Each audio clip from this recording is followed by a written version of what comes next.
So it's finally here, the last episode of Stranger Things, the last one ever, if you don't include the new animated series that is. On the internet, there are a few mixed feelings about it. You either loved it and thought it concluded the series perfectly, or you hated it and found it underwhelming. Where do I stand? Well, I honestly really liked it. I love what they did with Eleven's death scene. The Duffers left it open to her own imagination to wonder whether Mike's theory was correct or not.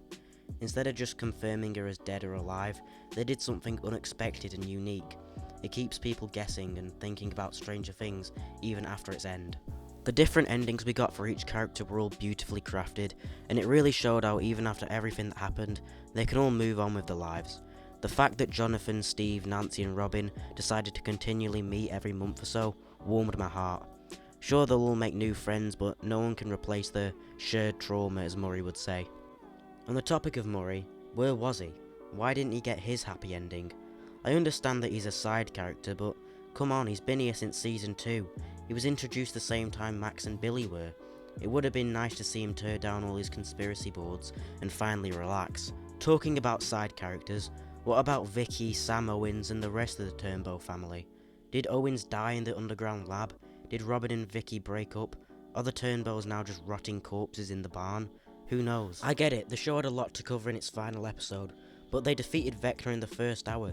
Could they really just not spare a few seconds to answer some questions? Although I'm kind of annoyed at that, I still think the ending was good. One of my favourite character endings was Dustin. The fact that he did exactly what Eddie said he'd do on his graduation was touching to all that watched it. I don't know if the principal deserved getting flipped off though.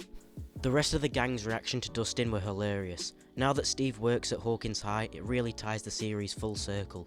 Steve went from being a smug jock to working with the kids he would have bullied back then. It fully completes his character arc. I still think Joyce and Bob were the perfect match, but her and Hopper finally getting married was nice to see. Honestly, I could see a spin-off series of both of these two in a new town, discovering more mysteries and government plots.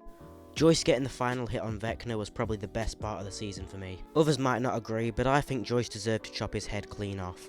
After all the pain she was forced to go through, and she was now in front of the man who made it all happen, it was only right for her to be as brutal as possible. Another part of the final I really enjoyed was the giant mind flare.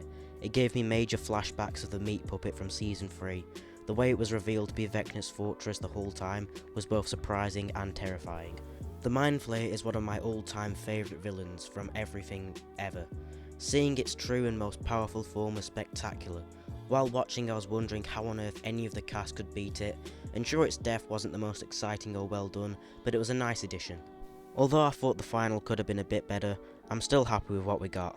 There must have been a lot of pressure on the Duffer Brothers to write an intriguing last episode to debatably the most popular show of the decade, so I don't blame them entirely for kind of fumbling the episode and the season in general. Anyway, thanks a ton for watching and have a jolly good day.